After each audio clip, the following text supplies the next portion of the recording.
February the 19th, mammals. The first births of mammalian young occur this month. The favourites are the first lambs to be seen in fields. Below ground, rabbits will have had their litters. Within 2 weeks, and often by the end of the month, the kits may even be seen on the surface.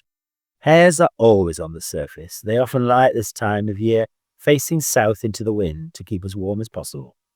Hedgehogs and bats are still hibernating, but do make brief appearances on warm days. Among mice, only the dormouse is sleeping deeply.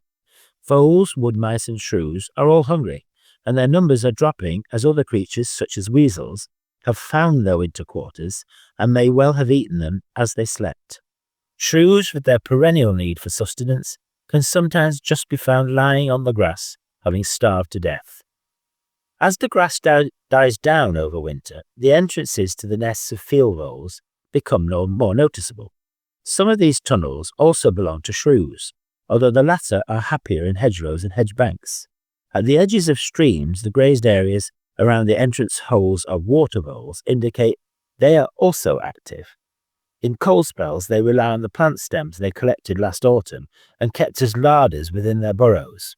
In the worst weather, hedge bottoms become temporary refuges for a variety of animals, such as hares, pheasants and snipe. All of these are occasionally put up or flushed as we walk past. Deer. Most female deer are still feeding separately from the males and still have their thicker, duller winter coats. This is now the lean end of winter, and many of them are lean themselves, having only moss, ivy, brambles, and young grass shoots to feed upon. They are even known to eat yew leaves when pressed.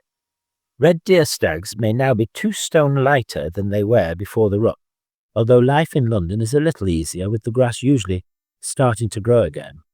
Roe deer are still rarely seen as they are so shy and nocturnal. There is a slightly better chance of spotting them this month, as hunger draws them out to the fields and into places they would not ordinarily feed. Shy escapees such as Sika muntjac and Chinese water deer are reported from time to time around the outskirts of London. Young roebucks produce small spikes which they shed this month before their main antlers grow. You are unlikely to see these or any other discarded antlers, although you may well see tree stems that have been peeled away, hoof prints, and a browse line, all of which indicate deer have been recently feeding. The height of the browse line can indicate the size and therefore the species of deer involved. Foxes, vixens are still making their blood-curdling calls at night, and both adults are looking bigger and glossier.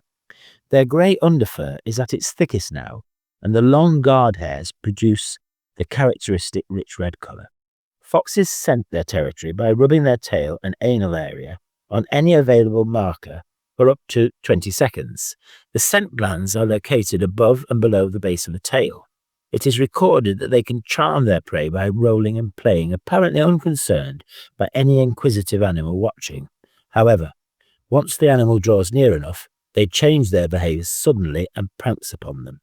Equally surprising is at this time of year they could also be sharing a set with a family of badgers quite peaceably, although vixens will be looking for suitable places to dig their own earths.